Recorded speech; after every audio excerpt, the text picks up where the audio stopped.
My brother texted me right before his wedding. "You're out. Real family only." I stared at my phone, the blood draining from my face.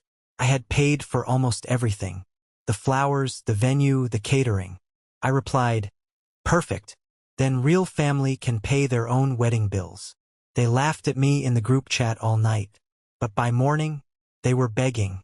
They didn't know I was holding on to a secret that would absolutely destroy his life. Before I tell you what happened, grab a warm glass of water, sit down, and listen to me tell this whole story. I was sitting in the driver's seat of my car, staring through the windshield at the sprawling green lawns of the Oak Ridge Country Club. It was a beautiful Saturday afternoon in early November. The sky was that crisp, sharp blue that only happens right before the weather turns freezing. I could see the white wooden chairs perfectly aligned in rows on the grass. I could see the floral archway swaying slightly in the breeze. I could see the guests arriving in their expensive suits and elegant dresses, laughing, holding small glasses of champagne, totally unaware that the ground beneath this entire celebration was about to cave in. I was wearing a dark navy suit. My hands were resting on the steering wheel, and my knuckles were completely white. In the cup holder next to me sat a small, cheap plastic USB drive. It was silver with a black cap. Probably cost $5 at a drugstore, but the video file saved on that drive was powerful enough to blow my entire family apart. I didn't want to be there. I really didn't. If you had asked me 24 hours earlier, I would have told you I was going to spend the Saturday sitting on my couch, ignoring my phone, and trying to forget that I even had a brother. They had made it crystal clear that I was not welcome. They had stripped my name from the guest list, humiliated me in front of our entire extended family, and told me I was nothing to them. But I couldn't stay away, because of Chloe. Chloe was the bride. She was a good woman. She was kind, she was trusting, and she loved my brother, Nathan, with a purity that he absolutely did not deserve. She thought she was marrying a great guy. She thought she was marrying her soulmate. She had no idea that she was walking into a trap, and I was the only person on earth who held the key to let her out. I looked down at the USB drive again. My stomach churned. I'm not a vindictive person. I'm 31 years old. I work as a senior analyst in financial compliance, and my entire life is built around rules, order, and keeping the peace. For my whole life, I was the fixer. I was the guy who cleaned up the messes. If something broke, I bought a new one. If a bill was overdue, I paid it. If a family gathering went sideways, I was the one who swallowed my pride and apologized just to make the screaming stop. They didn't let me be the good guy today. They pushed me into a corner. They took my money, they took my dignity, and then they slammed the door in my face. They thought I would just take it like I always did. They thought I would go home, cry into a pillow, and eventually come crawling back to them with my wallet open. They were wrong. I took a deep breath, grabbed the USB drive, and slipped it into the inside pocket of my suit jacket. The fabric felt heavy against my chest. I opened the car door and stepped out onto the gravel parking lot. The cold air hit my face, waking me up, sharpening my senses. I didn't know exactly how this was going to play out. My plan was simple. Find Chloe, hand her the drive quietly, and walk away. I didn't want a public spectacle. I didn't want to ruin the aesthetic of their perfect day. I just wanted her to know the truth before she signed a legally binding document with a man who was actively betraying her. I started walking toward the venue. My heart was pounding against my ribs like a hammer. Every step felt like walking through deep water. I was terrified, but I was also strangely calm. For the first time in my life, I wasn't acting as my family's safety net. I was the scissors cutting the net to pieces. Let me take you back to where this all started so you can understand why a brother would do something like this. To understand Nathan, you have to understand my parents. My father, Robert, is a man who values appearances above oxygen. My mother, Mary, is a woman who believes the sun rises and sets strictly on her youngest child. Nathan is 3 years younger than me, and from the moment he could walk, he was the golden child. He was charismatic, athletic, and he had this smile that could get him out of anything. I was the opposite. I was quiet, I liked numbers, and I preferred staying in my room reading over going out and being the center of attention. I was the reliable one. In my family, reliable was just a polite word for invisible until we need something. The dynamic was set early on. If Nathan broke a window, I was told I should have been watching him. If Nathan got a bad grade, I was told I should have helped him study. As we got older, the stakes got higher, but the game stayed exactly the same. When I got my first job out of college and started earning a decent salary, the requests started rolling in. It was never a direct demand. It was always wrapped in guilt. Elijah, your brother is struggling to make rent this month. He's just finding his footing. You make good money, help him out. Elijah, Nathan's car broke down. He needs it for work. Be a good big brother. I always paid. I paid because I wanted them to look at me the way they looked at him. I wanted my mother to hug me and tell me she was proud of me. I wanted my father to pat me on the back and say I was a good man. I thought I could buy my way into their hearts by being useful. It's a pathetic thing to admit, but it's the truth. I was starved for their approval. The biggest disaster happened 2 years ago. Nathan wanted to buy a sports car, a Porsche. He didn't have the income to qualify for the loan, and his credit score was a joke. He came to me, begging. He promised me he was getting a promotion. He promised me he would make every single payment. He swore on his life that this car was going to help him secure high-end real estate clients. My parents chimed in, telling me I was suffocating his potential if I didn't help him. Against every instinct in my body, I co-signed the loan. You can guess what happened. 3 months in, the payments stopped. I found out when the bank called me. I confronted Nathan, and he brushed it off. Man, it's just a tight month. Chill out. He didn't pay the next month either. My credit score started to tank. I had to step in and start making the $1,000 monthly payments out of my own pocket just to save my own financial future. When I went to my parents about it, my father actually yelled at me. He said, "You make plenty of money, Elijah. Stop hounding your brother, he's under a lot of stress. You're trying to ruin his confidence." I ended up paying off the car. It wiped out a huge chunk of my savings. Nathan kept the car. He drove it to family dinners and parked it proudly in the driveway, while I parked my 6-year-old sedan on the street. No one ever thanked me. It was just expected. That was my role. I was the ATM that didn't require a PIN. My best friend, Samuel, saw right through it. We were having beers one night, and he looked at me and said, "You know they don't love you, right? They love what you do for them. If you stop paying, you stop existing to them." I got angry at Samuel that night. I defended my family. I told him he didn't understand our bond. But deep down, in the quiet, dark parts of my mind, I knew he was absolutely right. I was just too terrified to test the theory. I was terrified of being alone. I thought a toxic family was better than no family at all. I was holding onto a rope that was tearing my hands to shreds, just because I was afraid of falling. When Nathan announced his engagement to Chloe, the family went into overdrive. Chloe was a sweetheart. She was a middle school teacher, incredibly patient, and genuinely warm. The first time I met her, she actually asked me questions about my job and listened to the answers. She didn't look past me to see what Nathan was doing. I liked her immediately. The wedding planning started, and almost instantly the financial complaints began. Nathan and Chloe wanted a big, beautiful wedding at a vineyard, but they simply didn't have the cash. Chloe's parents were retired and living on a fixed income. They contributed what they could, which covered her dress and some minor details. The rest of the burden fell on my family. Or more accurately, it fell on me. It started with a phone call from my mother. "Elijah, Nathan is heartbroken. They might have to settle for a cheap hall reception. You know how much this means to him. He's your only brother. You have a great salary and you're single, so you don't have kids to worry about. It would be a beautiful gift if you could help with the venue deposit." I transferred $5,000 the next day. Then came the catering.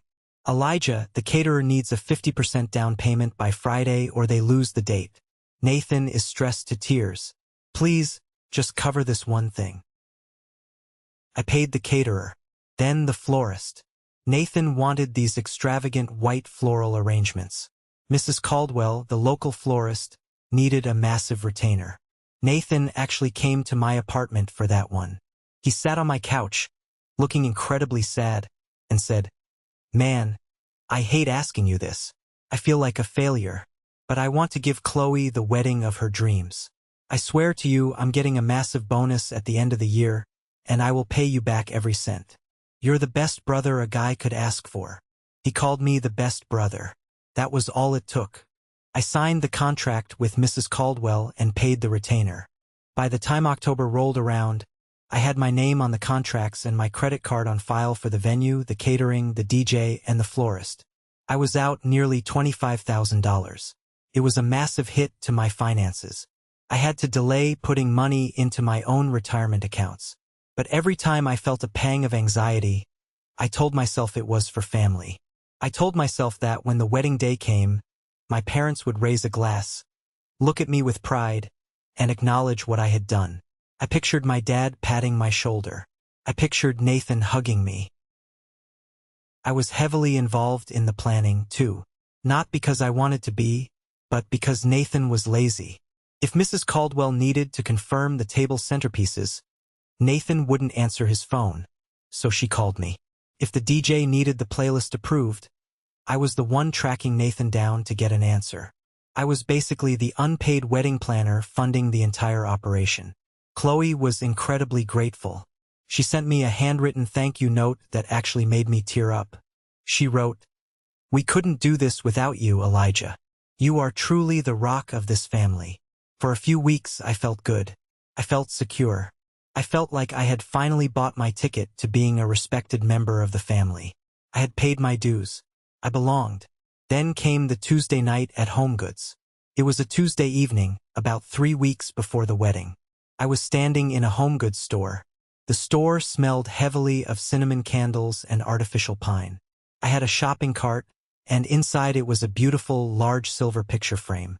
I was buying it to put a photo of Nathan and Chloe inside as an extra little wedding gift.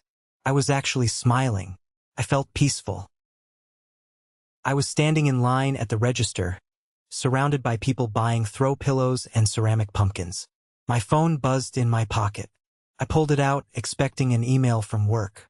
It was a text from Nathan. 6 words. "You're out of the wedding. Real family only." I stopped breathing. I literally forgot how to pull air into my lungs. I stared at the screen, reading the words over and over again. "You're out of the wedding.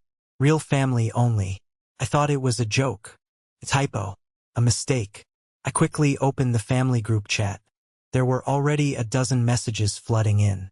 Dylan, our obnoxious cousin, had sent a laughing emoji.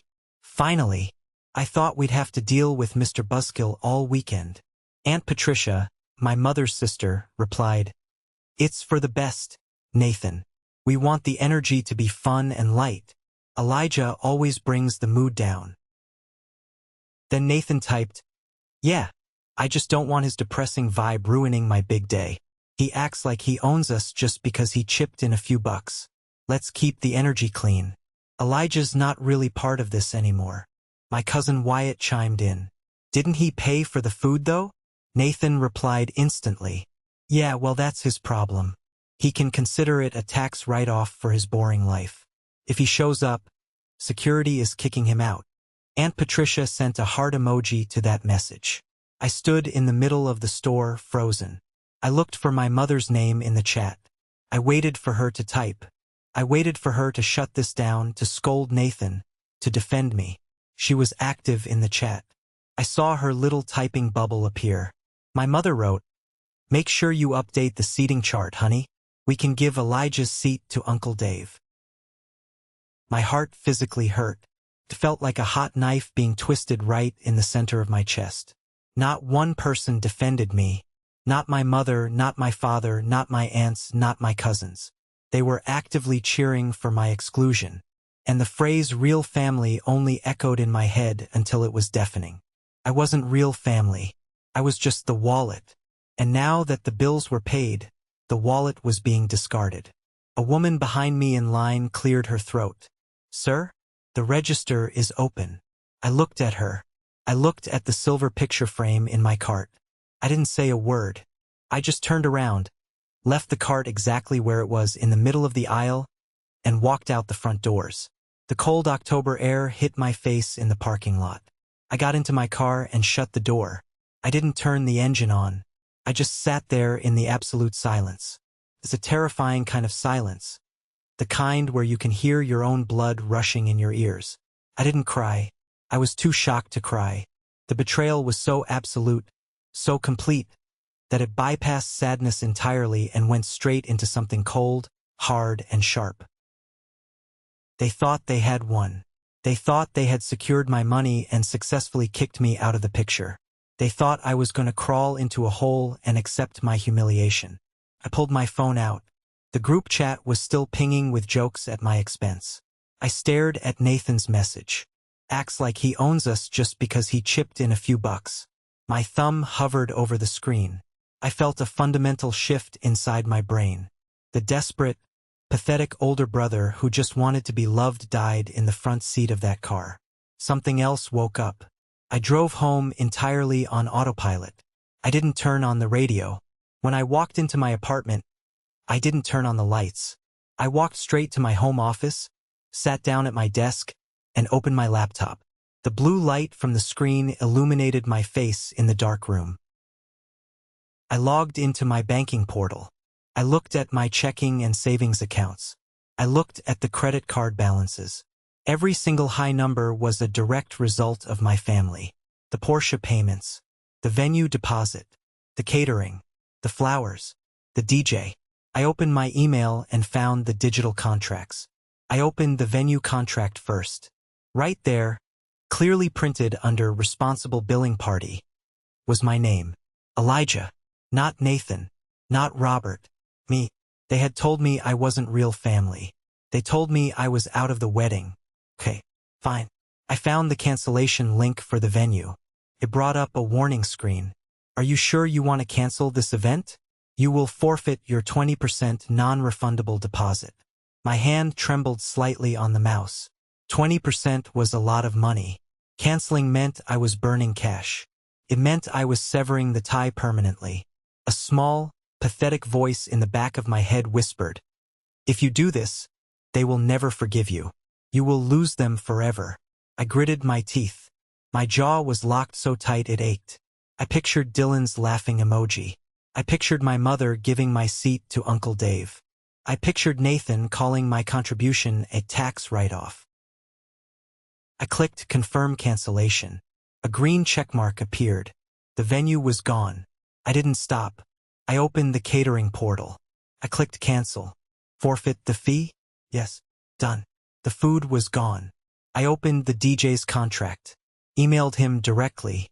Event canceled due to lack of funds from the groom. Please release the date. Sent. The music was gone. Then came Mrs. Caldwell, the florist. She was a sweet older lady, and I didn't want to mess up her schedule through an automated system. I picked up my phone and called her directly. It was late, but she answered. "Elijah, is everything okay?" she asked, sounding concerned. "Mrs. Caldwell, I'm so sorry to call you this late." My voice was shockingly steady, devoid of any emotion. "I need to cancel the floral order for the wedding." Immediately, there was a pause. Oh my goodness, did the wedding get called off? "No," I said coldly. "The groom just informed me that I am no longer part of the family, and therefore my financing for the event has been permanently withdrawn. Keep the deposit for your trouble, but do not deliver a single flower." "Elijah, I understand. The order is canceled." "I'm so sorry, dear." "Thank you, Mrs. Caldwell." I hung up. It took me less than 20 minutes to systematically dismantle a wedding that took 6 months to plan. I sat back in my chair. The trembling had stopped. My chest felt incredibly light, like a massive stone had been lifted off my ribs. I picked up my phone. The group chat was still active. Aunt Patricia was now discussing the color of her hat. I typed my first message of the night. "Fine. Then real family can cover their own bills." I didn't wait for a response. I started attaching the PDF files of the cancellation confirmations. Venue, cancelled. Catering, cancelled. Florist, cancelled. DJ, cancelled. I let the documents hit the chat like artillery shells. Bam, bam, bam, bam. Then I typed one final sentence. Good luck with the clean energy. I turned my phone completely off, threw it onto the sofa, went into my bedroom, and fell asleep instantly. It was the best sleep I had gotten in 2 years. When I woke up the next morning, I made myself a cup of coffee. I took my time. I stood by the kitchen window, watching the traffic below, sipping the hot, bitter coffee. I felt utterly invincible. Then I turned my phone on. It exploded. The notifications flooded the screen so fast the phone actually froze for a few seconds. 42 missed calls. Over 200 text messages. The group chat, which had been a comedy club the night before, had turned into a burning building. I scrolled to the top of the morning's messages to read the progression of their panic. Nathan, 7 a.m. Wait, what is this? Elijah, what the hell did you do? Nathan, 7:15 a.m. The venue just emailed me. They said the reservation is cancelled. Elijah, pick up your damn phone. Aunt Patricia, 7:30 a.m. Elijah, this isn't funny. Stop throwing a tantrum. Nathan, 8 a.m. The caterer is gone too. Are you insane? You can't do this. You're ruining my life. I smiled. Cold, hard smile. Then my phone started ringing in my hand. It was my mother. I watched the screen light up. Usually, I would answer on the first ring, terrified of making her angry. This time, I let it ring 4 times before I hit accept. Hello, I said casually. Elijah Thomas. My mother screamed into the phone. Her voice was shrill, completely unhinged. What is wrong with you? You need to call those vendors right now and fix this. You fix this right now. I can't, I said calmly. I'm not real family. I shouldn't be involved in family business. Stop acting like a child, she snapped. Your brother was just stressed. He was blowing off steam. You do not blow up a family event out of spite. You are acting like a bitter, jealous monster. Spite, I repeated, my grip tightening on the mug. Mom, you guys laughed while he humiliated me. You gave my seat away to Uncle Dave. I'm just respecting Nathan's wishes. He didn't want my depressing vibe there. Now he doesn't have it. Or my money. You are ruining his big day because your feelings got hurt. It's not always about you, Elijah. Call the bank. No, I said. Excuse me? I said no. Have Nathan pay for it. He's got that big bonus coming, right? She started sobbing. Fake, dramatic sobs meant to guilt-trip me. How could you do this to your own blood? You're tearing this family apart. You tore it apart, Mom. I just stopped paying the rent on the illusion. I hung up. Not 2 minutes later, my father called. I answered. Elijah. My father's voice was low, rumbling with authority. The voice that used to make me shrink. You are embarrassing this family. You are humiliating us in front of Chloe's parents. I am ordering you to reinstate those contracts. Did you read the chat, Dad? I asked. Did you read what he said about me? Words are words. You are brothers. You don't take the nuclear option over a joke. He was yelling now. You always do this. You hold your money over our heads like a weapon. You're acting like a bitter ex-wife in a divorce. Fix it, or so help me God, you are dead to me. I let his threat hang in the air for a second. The old me would have panicked. The old me would have begged for forgiveness. You can't fire me, Dad, I said softly. I quit. I hung up on him, too. A few hours later, Mrs. Caldwell called me back. She sounded shaken. Elijah, your brother Nathan just called the shop. He was screaming at my staff. He tried to give us your old credit card number over the phone to force us to reinstate the order. My jaw dropped. The absolute audacity. Did it go through? No, she said. I told him the card was blocked and the contract was in your name. He threatened to sue me. I am so sorry, Mrs. Caldwell. Please block his number. He tried to steal from me. He tried to use my old card data to force the payment. The gloves weren't just off. They were incinerated. Later that afternoon, the adrenaline started to wear off, leaving me feeling exhausted. I was sitting on my couch, scrolling mindlessly through social media, when a post from Chloe popped up on my feed. It was a picture of her and Nathan from a few months ago. The caption read, "Going through a major crisis right now with the wedding venue and vendors. Please keep us in your prayers. Nathan is working so hard to fix this. I love him so much. He's my rock." My stomach plummeted. She had no idea.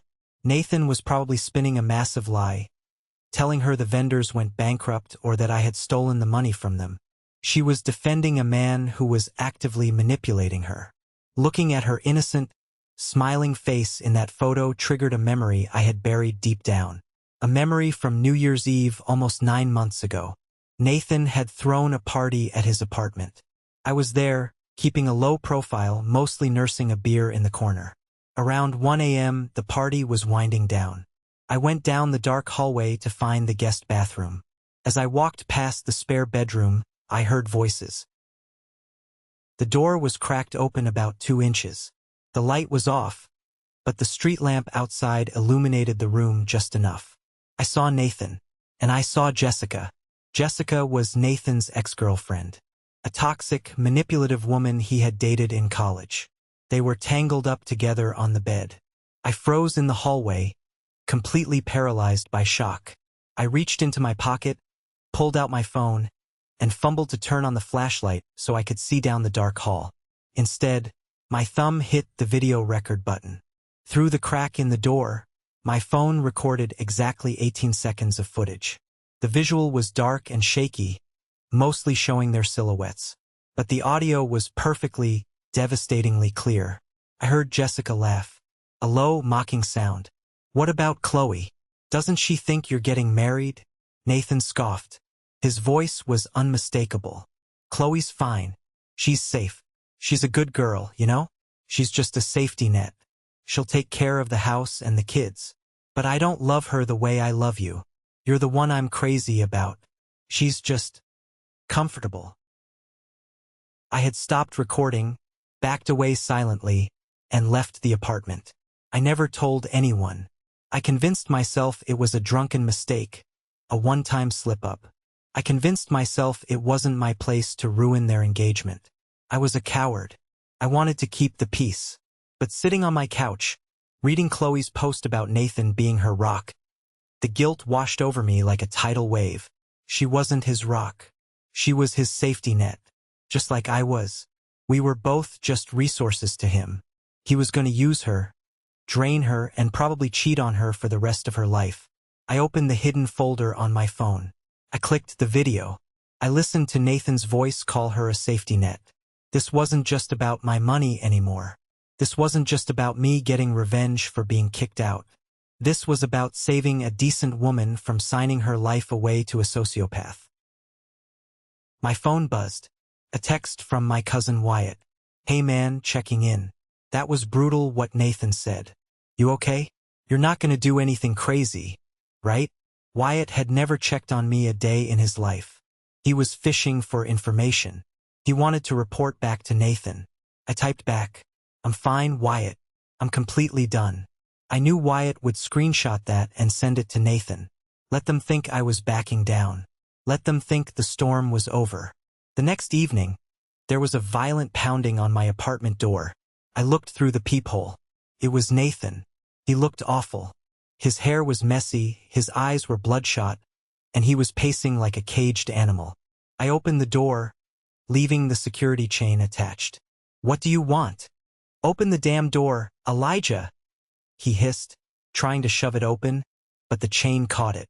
"You think you're so smart? You think you can just ruin my life and hide?" "You ruined your own life, Nathan," I said smoothly. "I just stopped funding it. Chloe is crying her eyes out," he yelled, pointing a finger at me through the gap in the door. "We have no venue. We have no food. Do you have any idea how embarrassing this is? Her parents are asking questions. You have to wire the money to my account right now so I can book a new place." "I'm not asking. I'm telling you." I actually laughed. A harsh, dry sound. "Are you insane? You humiliate me, kick me out of the family, tell everyone I'm a loser, and now you're demanding a wire transfer? You really are delusional. His face twisted with pure rage. You are pathetic. You know why nobody defended you? Because nobody likes you. You buy people because you have no personality. You're a sad, lonely loser who's jealous that I found someone to love me, and you're gonna die alone. I will sue you for breach of verbal contract. I will ruin you. I looked at him, really looked at him. I searched his face for any sign of a brother, any sign of guilt, or remorse, or love. There was nothing, just a parasite angry that the host had cut off the blood supply. You don't love Chloe, I said quietly. Nathan froze. His eyes darted nervously for a fraction of a second. What the hell are you talking about? Of course I do. You don't, I repeated. You just love what she does for you. She's a safety net, right? His face went pale. He recognized the phrase. He didn't know how I knew it, but he recognized it. Shut up, he muttered. Have a great wedding, Nathan. Try not to serve the guests tap water. I slammed the door in his face and locked the deadbolt. He kicked the door once, screamed an obscenity, and I heard him stomp down the hallway. The wedding day arrived. Saturday. They had managed to scramble and find a cheap, public park pavilion to hold the ceremony and a cash bar dive restaurant for the reception. It was a massive downgrade from the luxury vineyard I had paid for. I woke up, took a shower, and stood in my closet. I looked at the dark navy suit I had bought specifically for this day. I pulled it off the hanger. I put on the crisp white shirt. I tied the silk tie perfectly. I slipped on my dress shoes. I looked at myself in the mirror. I looked sharp. I looked like a man in control. I walked over to my desk and picked up the cheap, plastic USB drive. I had copied the 18-second video from my phone onto the drive. I had put the drive inside a small, white envelope. On the front of the envelope, I wrote in neat handwriting, "For Chloe, please watch alone." My plan was not to cause a scene. Despite everything, I didn't want to humiliate Chloe in front of her friends. I wanted to drive to the park, find the gift table, drop the envelope into the box, and leave before the ceremony even started. She would open it the next day, see the video, and quietly annul the marriage. She would save herself, and my hands would be clean. I slipped the envelope into my inner jacket pocket. I grabbed my car keys. As I drove toward the park, my phone buzzed in the cup holder. A text from my mother in the group chat, which I still hadn't left. Everyone, Nathan is a nervous wreck. Please surround him with love today. And if anyone sees Elijah anywhere near the park, call the police immediately. He is unhinged. I gripped the steering wheel tighter. Unhinged. They take my money, betray me, insult me, and now I'm the crazy one. I pulled into the gravel parking lot of the park. I saw the cheap plastic chairs set up on the grass. I saw the sparse flower arrangements they had bought from a grocery store. And I saw my family standing together, laughing. I touched the envelope in my pocket. I was going to be a ghost. I was going to drop it and run. But as I got out of the car, I didn't realize that my father had already spotted my vehicle. And they weren't going to let me walk away quietly. They were going to force my hand, and by doing so, they were going to blow their own world to pieces. I stood there by my car for a long moment, the loose gravel crunching softly under the soles of my dress shoes. I took a deep breath of the crisp November air and looked at the public park pavilion my family had managed to secure at the absolute last minute. It was a remarkably bleak sight, especially when compared to what they originally planned to have. The luxury vineyard I had initially paid for featured rolling green hills, crystal chandeliers hanging from vaulted wooden ceilings, and a massive mahogany dance floor that gleamed under warm ambient lighting. This place had a cracked concrete floor with weeds growing through the fissures, chipped green picnic tables pushed to the sides, and a few strands of cheap string lights hung haphazardly over rows of folding plastic chairs. They had purchased sad-looking grocery store flower bouquets and shoved them into mismatched glass jars. It looked exactly like what it was. A desperate, drastically underfunded backup plan thrown together by people who suddenly realized they actually had to pay for their own lives. I patted the inside pocket of my tailored navy jacket to make sure the small white envelope with the USB drive was still there. It was. My plan was completely foolproof in its simplicity. I was going to walk up to the gift table, drop the envelope into the card box, turn right around, walk back to my car, and drive out of their lives forever. Chloe would find it tomorrow morning. She would plug it into her laptop, watch the horrible video, and quietly annul the marriage or file for a rapid divorce before their lives became too legally and financially entangled. It was a clean exit. It was a quiet exit.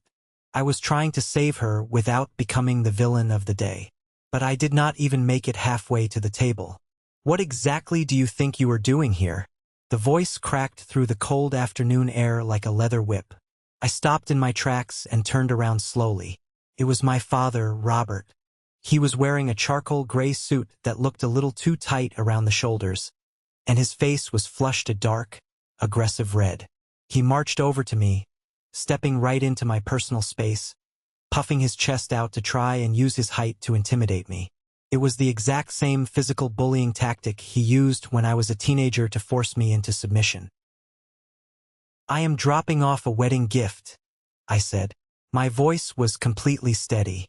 I was actually surprised by how incredibly calm I felt in that moment. My heart was not racing anymore. My palms were not sweating. I was just looking at an angry, bitter old man who had lost his absolute control over me. "You are not dropping off anything?" my father hissed, pointing a thick, calloused finger directly at my chest.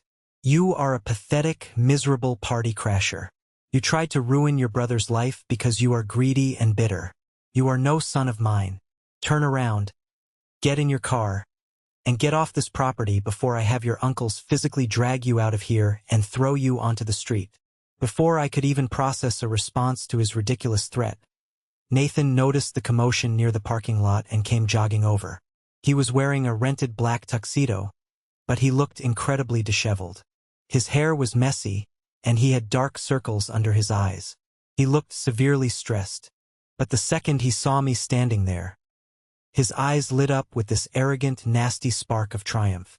He genuinely thought he had won the war. He thought I was here because I felt guilty and wanted to beg for their forgiveness. "Wow," Nathan scoffed, crossing his arms over his chest. He looked me up and down, taking in my expensive suit, his lip curling into a sneer. "You actually showed up. I guess you just could not handle being left out of the spotlight, could you? You had to come crawl back and see what a real family celebration looks like without your depressing energy dragging us down." "I am not here for you, Nathan," I said, keeping my hands relaxed at my sides. "I am leaving a private gift for Chloe, and then I am gone. You will never have to see me again." Nathan laughed loudly. It was a sharp, grating sound. A few of the guests, including Aunt Patricia and my notoriously obnoxious cousin Dylan, turned their heads to watch our confrontation. They started whispering to each other. They were thoroughly enjoying the show, waiting for me to be publicly humiliated and sent away like a disobedient dog. "We do not want your dirty money," Nathan sneered, taking a step closer until I could smell the cheap cologne he was wearing. "You think you can just buy your way back into our good graces after pulling that psychotic stunt with the vendors? You think throwing a few $100s in an envelope fixes the fact that you are an empty, lonely loser? Keep your money, Elijah. Go buy yourself a friend. Because absolutely nobody here wants you." My father nodded in stern agreement. "You heard your brother. Get in your car and leave. Now, or I promise you, you will regret it." I looked at Nathan.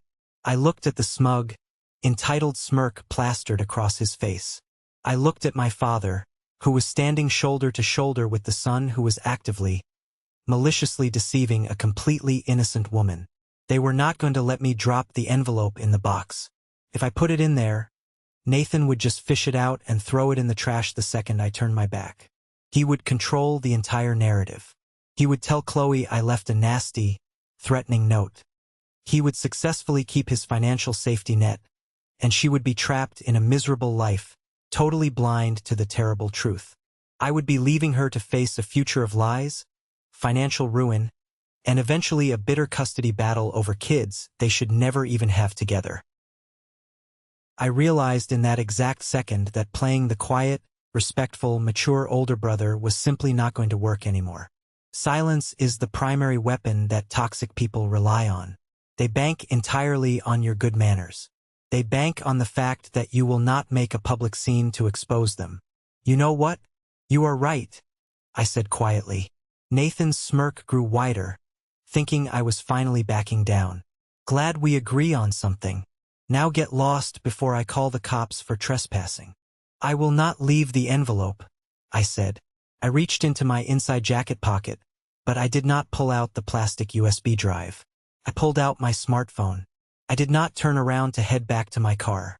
Instead, I walked straight past my father and Nathan, bumping my shoulder hard against Nathan's chest as I moved.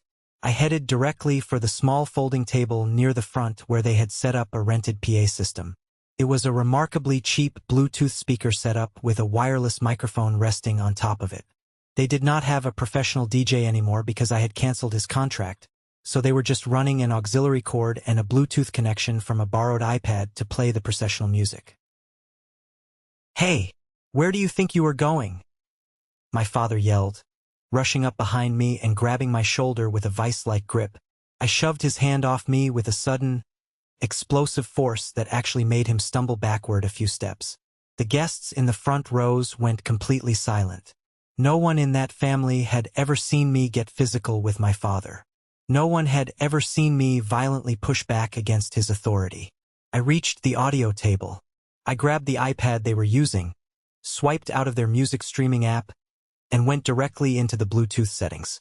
Because it was a cheap commercial speaker, it did not have a security pin. It took me exactly 3 seconds to disconnect their iPad and pair my own phone to the system. Nathan realized exactly what I was doing, even if he did not know what I was planning to play. He sprinted toward me, his face twisted in rage. "Hey, touch that audio equipment and I will break your jaw. Elijah, stop touching it. You want everyone here to know the truth about me, Nathan?" I yelled back, my voice booming across the park without even needing the microphone. "Let's let them hear the absolute truth about you first." I opened the hidden, password-protected folder on my phone. I tapped the video file titled New Year's Eve. I turned the media volume on my phone all the way up to maximum capacity, and I pressed play. The audio blasted through the large rented speakers, echoing loudly across the open park, bouncing off the surrounding trees, and hitting the ears of every single person sitting in those cheap plastic chairs. First, there was the distinct sound of a woman laughing. It was Jessica's voice, high-pitched, mocking, and incredibly cruel. "What about Chloe? Doesn't she think you are getting married?" The entire crowd gasped collectively.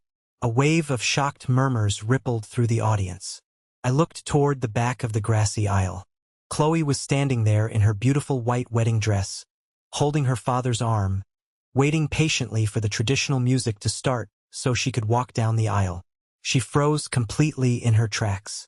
Her eyes widened in confusion and rising horror. Then, Nathan's voice blasted through the massive speakers. It was loud, perfectly clear, and dripping with unbearable arrogance. "Chloe is fine. She is safe. She is a good girl, you know? She is just a safety net. She will take care of the house and the kids. But I do not love her the way I love you. You are the one I am crazy about. She is just comfortable." The short video ended. The 18 seconds of devastating audio stopped abruptly. The silence that fell over that public park was the heaviest, most suffocating silence I have ever experienced in my entire life. It felt like all the oxygen had been sucked out of the atmosphere. You could hear the faint sound of cars on the distant highway. You could hear the wind rustling the leaves. But nobody breathed. I looked directly at Nathan. His face had lost every single ounce of color. He looked like a reanimated corpse. His jaw was slack, his mouth hanging open, and his eyes were wide with pure, unadulterated terror. He looked from the black speakers to me, and then slowly, agonizingly, he turned his head to look at the back of the aisle where his bride was standing. Chloe was shaking violently. She dropped her grocery store bouquet on the grass, the cheap flowers scattering across the dirt. Her father, a large, incredibly intimidating man who worked decades in commercial construction, let go of her arm. He cracked his neck, clenched his fists so hard his knuckles turned pure white, and started walking down the center aisle toward Nathan with the purposeful stride of an executioner. "Chloe, wait!" Nathan stammered. His voice was completely pathetic, reducing to a high-pitched, desperate squeak. He held his hands up in a gesture of surrender, backing away from the altar. "Chloe, please, it is not what you think. That is old. That audio was manipulated. He faked that." He pointed a violently shaking finger at me, tears of panic welling in his eyes. "He faked it. Elijah hired someone to do an AI voice clone. He is just trying to ruin us because he is jealous." Nobody bought it. Not a single person in that crowd believed him for a second. The inflection, the specific phrasing, the laugh, it was undeniably Nathan. Chloe did not cry. That was the most amazing and powerful part of the entire scene. She did not break down sobbing. She did not scream. She looked at him with an expression of pure, concentrated disgust. She lifted the heavy skirt of her wedding dress, marched right past her father, and walked directly up to the altar, completely ignoring the shocked whispers of the guests. "A safety net," she said, her voice shaking with barely contained rage. "You used my personal savings to pay off your credit cards last month. You told me you needed help because of a banking error. You told me I was your equal partner. I am your partner," Nathan begged, suddenly falling to his knees. He literally fell to his knees in the dirt in his cheap tuxedo, grabbing at the hem of her dress. "I love you. That was a stupid mistake. It was just Jessica. She means absolutely nothing to me. I swear to God." He confessed right there in front of 100 people. In his blind panic, he admitted it was Jessica in the recording. He permanently proved the tape was entirely real and destroyed his own flimsy AI defense. Chloe's father finally reached the altar. He did not yell. He did not throw a physical punch, although I know he wanted to. He just looked down at Nathan kneeling in the grass and said in a low, terrifying growl, "If you ever contact my daughter again, I promise you, they will never find your body." Then he gently took Chloe by the shoulders, turned her around, and walked her back down the aisle. Her 4 bridesmaids followed immediately, glaring daggers at Nathan as they passed. The entire bride's side of the family stood up in perfect unison and began walking silently toward the parking lot. It was a mass exodus. The wedding was officially over. My mother broke the silence. She ran out from the front row, dropping to her knees next to Nathan in the dirt, throwing her arms around him and trying to shield him from the stairs. She looked up at me, mascara running down her face in dark streaks. "How could you do this?" she screamed, her voice cracking. "You ruined his life. You ruined our family. You are a monster." I stood by the speaker system. I calmly disconnected my phone from the Bluetooth and slipped it back into my pocket. "I did not ruin anything, Mom," I said smoothly, making sure my voice carried over her sobbing. "I just finally showed you who you have been fiercely protecting all these years. He is not a golden child. He is a parasite, and I am finally done feeding him my blood." I turned around and walked away from the altar. I walked slowly through the grass, past the completely empty white chairs on the bride's side of the aisle, and headed straight for my car. Not one person tried to stop me. Not my angry father. Not my loud Aunt Patricia. Not my aggressive cousin Dylan. The exact same people who had spent the entire previous night roasting me in a group chat, calling me a pathetic loser, and telling me I was not real family, just watched me walk away in absolute, stunned silence. They had absolutely nothing left to say. Their entire house of cards had just collapsed violently in front of them, and the wind had been completely knocked out of their lungs. I reached my car, unlocked the doors, and slid into the driver's seat. I closed the heavy door, instantly shutting out the faint, pathetic sounds of my mother crying in the distance. I gripped the steering wheel with both hands. I sat there for a minute, waiting for the emotional crash. I expected to feel incredibly sad. I expected to feel a massive wave of guilt, or remorse, or even a full-blown panic attack. I had just detonated a nuclear bomb in the middle of my own family. I had caused a massive public spectacle. Everything my father had always warned me against doing, I had just done with brutal efficiency. But as I put the key in the ignition and started the engine, the only thing I felt was profound relief. It was a deep, bone-deep relief. The kind of physical relief you feel when you finally set down a backpack filled with lead bricks that you have been carrying up a steep mountain for 30 years. I wasn't the safety net anymore. I wasn't the reliable bank. I wasn't the emotional punching bag. I was just Elijah. And for the first time in my entire adult life, I was completely and utterly free. I put the car in drive, pulled out of the gravel parking lot, and merged onto the main highway heading back toward the city. I did not look in the rearview mirror a single time. By the time I finally got back to my apartment, the sun was starting to set, casting long orange shadows across my living room. I walked inside, took off my suit jacket, and tossed it carelessly onto the couch. I took my phone out of my pocket. As expected, the screen was a lit-up war zone of notifications. My father had left me 3 incredibly long voicemails. I decided to listen to the first one just to confirm what I already knew. His voice was shaking with uncontrollable fury. "You are an absolute disgrace. You have humiliated this family in front of the entire town. Chloe's parents are legally demanding we pay them back for the dress and their travel expenses. Nathan is completely destroyed and suicidal. You are completely written out of my will as of tomorrow morning. You will not see a single dime of your inheritance. Do not ever contact us again, you sick bastard." I deleted the voicemail immediately. I didn't even bother listening to the other 2. The threat of losing an inheritance was actually laughable. They didn't have any real money anyway. They relied almost entirely on mine to maintain their lifestyle. Then came the barrage of texts from Aunt Patricia, telling me I needed immediate psychiatric help and an exorcism. Texts from Dylan calling me a backstabbing traitor who deserved to die alone. I did not reply to a single one of them. Instead, I went into my phone settings and started blocking numbers systematically. I blocked my father. I blocked my mother. I blocked Nathan, Patricia, Dylan, Wyatt, and every single extended relative who had ever asked me for a favor or taken their side.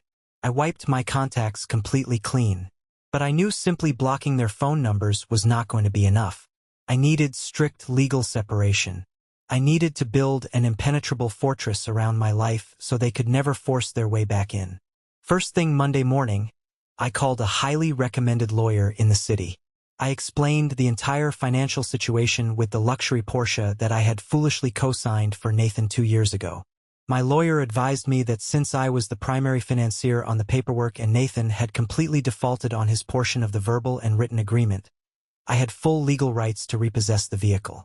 We drafted a formal, aggressive cease and desist letter, demanding that Nathan surrender the vehicle to a specific dealership by Friday to be sold, so I could recoup my financial losses, or face immediate legal action for grand theft and financial fraud.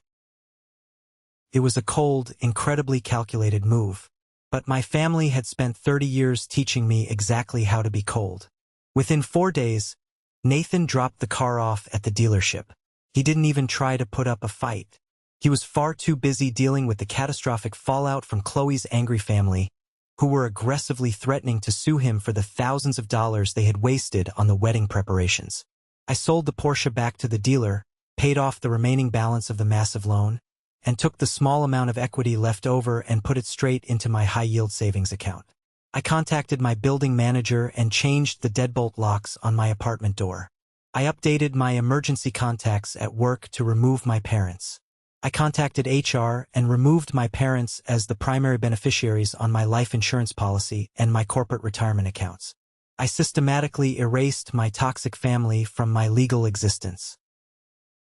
And then I slept. For the first few weeks, I slept more than I had in a decade.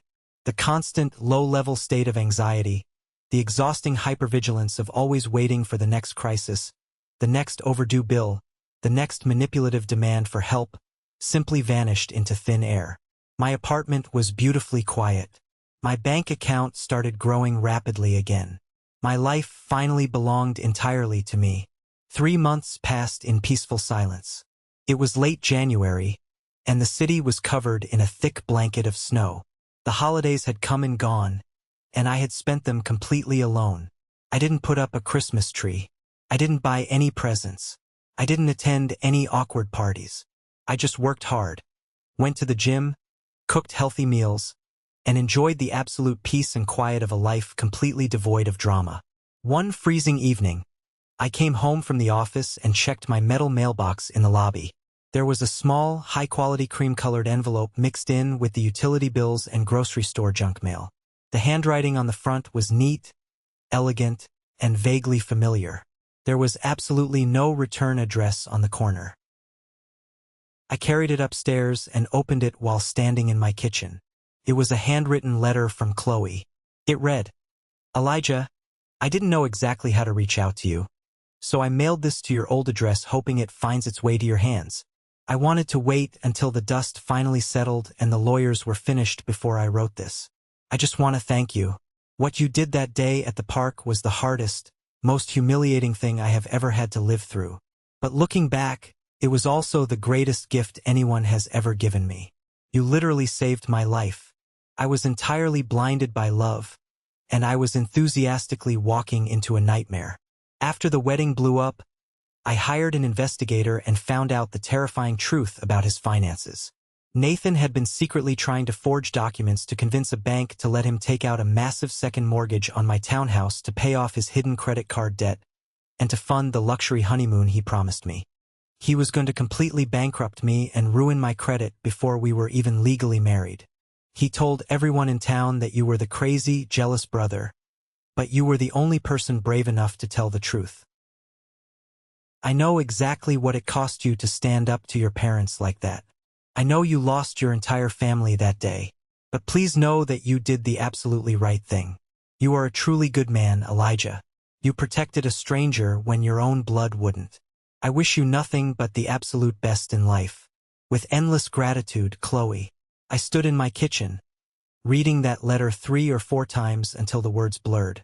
A heavy lump formed in my throat, and for the first time since this entire nightmare began, I actually cried. I didn't cry for my parents, and I certainly didn't cry for Nathan.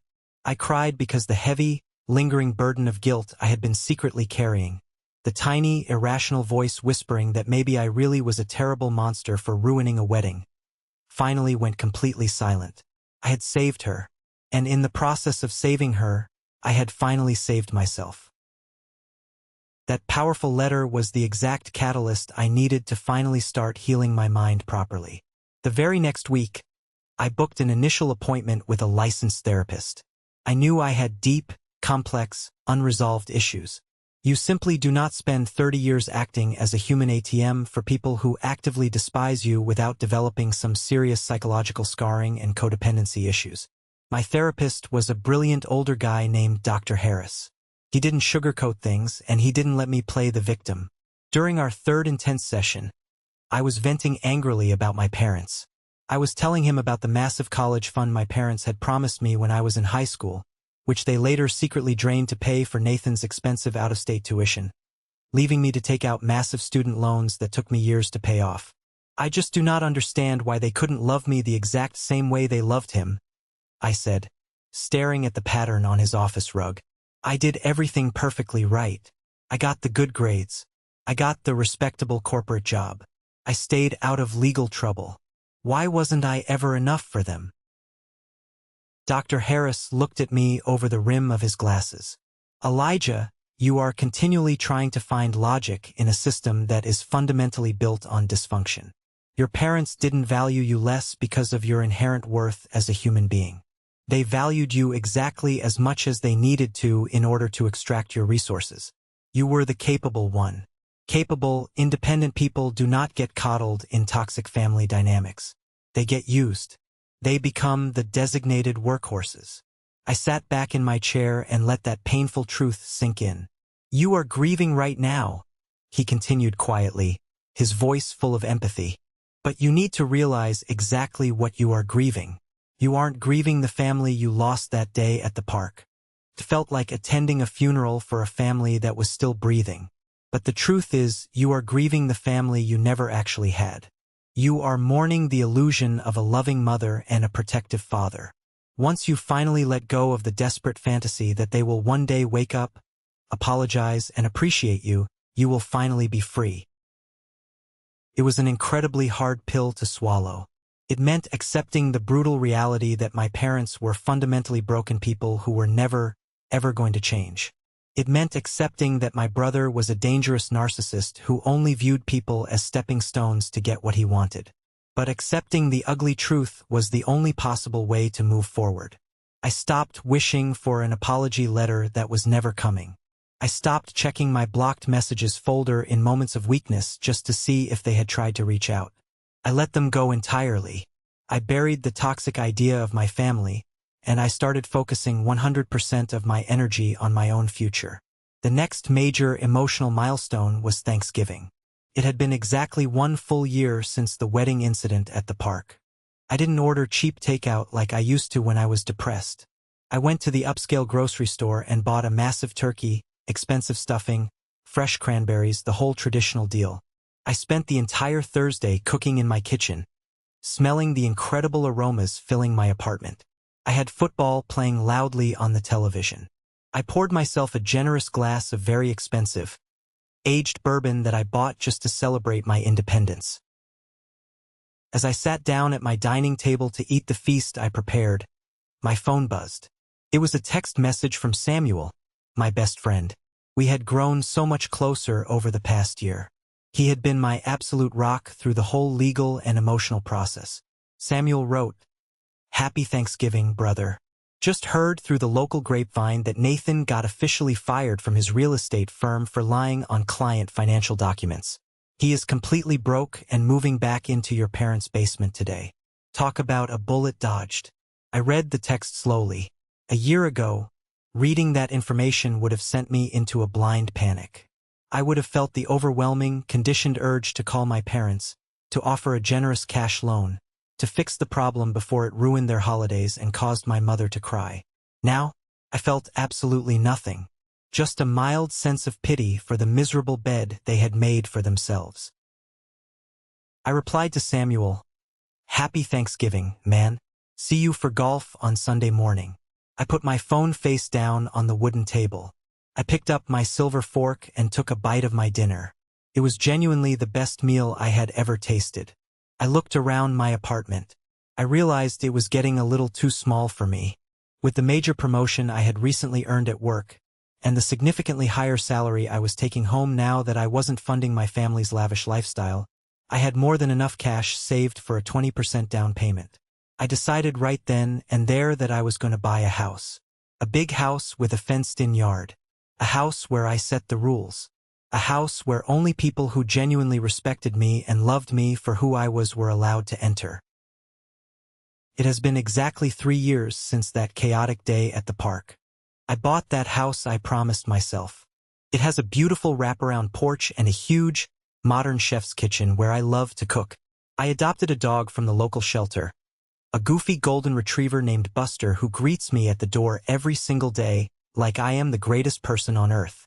I earned another massive promotion at my financial firm, becoming a junior partner, and I am currently dating a truly wonderful, independent woman who doesn't ask me for a dime and insists on aggressively splitting the check every time we go out to dinner. I haven't spoken a single word to my parents or my brother in 36 months. I heard through distant, gossiping relatives that my father had a minor health scare involving his heart last year. My old, toxic instincts flared up for a brief second when I heard the news, a phantom pain of guilt, but I quickly and ruthlessly suppressed them. I am not their safety net anymore. They made their choice. They chose the golden child, and now they get to deal with the exhausting, expensive consequences of raising a man who only knows how to take and destroy. If you are listening to this story right now, and my experiences sound a little too painfully familiar to you, I need you to hear me loud and clear.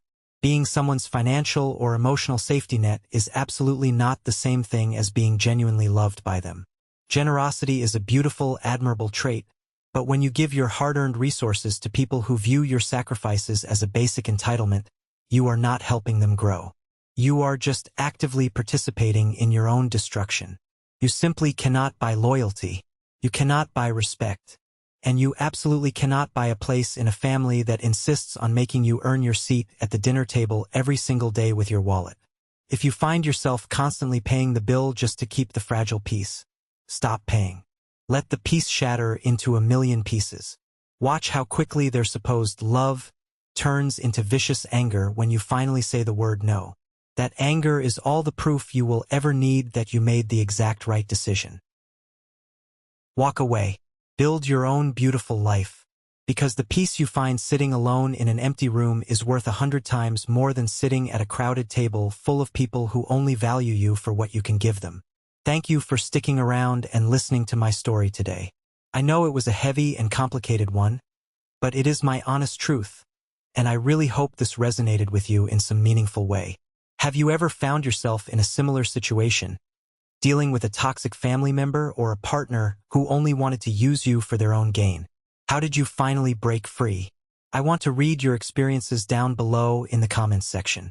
And if you are still listening right now, at the very end of this video, you are part of a very exclusive group. I want you to go down to the comments and type the letter W. That stands for winner. It is our secret code for the 1% Club, the incredible group of resilient people who stick around until the very last second of the video to support the channel. It tells me that you are here, that you care, and that my story actually means something to you.